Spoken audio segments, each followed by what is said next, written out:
ഓം നമഃ ശിവായ.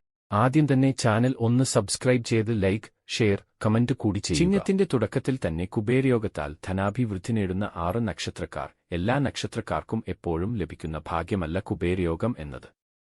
അതുകൊണ്ടുതന്നെ പുതുവർഷത്തിന്റെ ആരംഭത്തിൽ തന്നെ, അതായത് ചിങ്ങമാസം മുതൽ സർവൈശ്വര്യവും ധനനേട്ടവും അഭിവൃദ്ധിയും ഉണ്ടാകും. കുബേരയോഗം എന്ന് നമ്മൾ കേട്ടിട്ടുണ്ടാവും.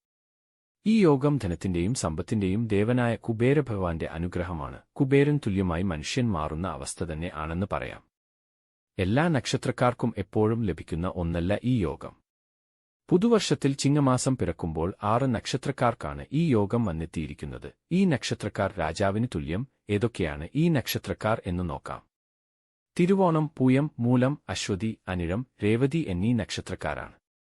ഇതിൽ ആദ്യത്തെ നക്ഷത്രം തിരുവോണം ആണ്. ഈ നക്ഷത്രക്കാർക്ക് ഇവരുടെ ജീവിതത്തിൽ കുബേരനുഗ്രഹത്താൽ സർവൈശ്വര്യവും വന്നുചേരും.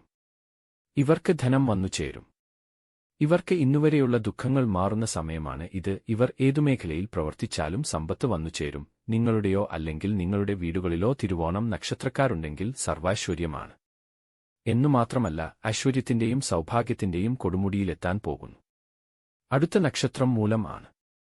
ഈ നക്ഷത്രക്കാർ ഒരുപാട് പ്രശ്നങ്ങളിൽ കൂടി കടന്നുപോയിക്കൊണ്ടിരിക്കുന്നവരാണ്. ഇനി ഇവർക്ക് നല്ല കാലം ആണ്. എല്ലാം മറന്ന് സന്തോഷിക്കാൻ ഇടയുണ്ടാവും. കുബേരന്റെ അനുഗ്രഹം കൊണ്ട് ഇവരുടെ എല്ലാ ദുഃഖങ്ങളും മാറുകയും ഇവർക്ക് സാമ്പത്തികമായി ഉയർന്നുവരാനും കഴിയുന്നതാണ്. മൂലം ഗൃഹനാഥന്മാരുണ്ടെങ്കിൽ ആ വീട്ടുകാർക്ക് മുഴുവൻ നല്ല കാലം വന്നിരിക്കും. ധനക്ലേശമെല്ലാം മാറിക്കിട്ടുന്നതിരിക്കും. ഈ നക്ഷത്രക്കാർ ദിനവും കുബേര ഗായത്രി മന്ത്രം ദിവസവും ചൊല്ലി പ്രാർത്ഥിക്കുന്നത് ഉത്തമം.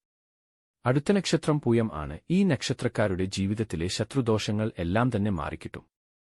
ഈ നക്ഷത്രക്കാരെ എഴുതിതള്ളിയവർക്ക് മുന്നിൽ തല ഉയർത്തി നടക്കാൻ പറ്റുന്ന ദിവസങ്ങളാണ് വരാൻ പോകുന്നത്. കുബേരയോഗത്താൽ ഇവർക്ക് സമ്പത്തും ഐശ്വര്യവും വന്നുചേരുന്നതാണ്. അടുത്ത നക്ഷത്രം അശ്വതിയാണ്.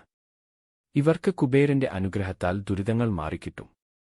ഇതുവരെ ഉണ്ടായിരുന്ന സാമ്പത്തിക പ്രശ്നങ്ങൾ, കടം, ബാധ്യതകൾ എല്ലാം മാറിക്കിട്ടും. ഇവർ സ്വന്തമായി അധ്വാനിച്ചു സമ്പാദിക്കാൻ തുടങ്ങും. ധനം വന്നുചേരും.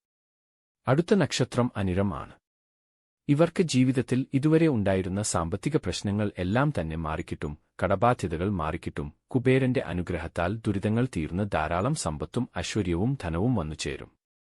അവസാനത്തെ നക്ഷത്രം രേവതി ആണ്. ഇവർക്ക് ഇവരുടെ ജീവിതത്തിൽ പല വഴിതിരിവുകളും ഉണ്ടാകും. ഇവർക്ക് സാമ്പത്തിക നേട്ടങ്ങൾ ഉണ്ടാകും. കടബാധ്യതകൾ വിട്ടൊഴിയും. സാമ്പത്തികമായി ഉയർന്നുവരും. വീട്ടിൽ ഉള്ള നക്ഷത്രക്കാരിൽ രേവതി നക്ഷത്രം ഉണ്ടെങ്കിൽ അത്യുത്തമം. അതിന്റെ ഗുണം എല്ലാവർക്കും ലഭിക്കും.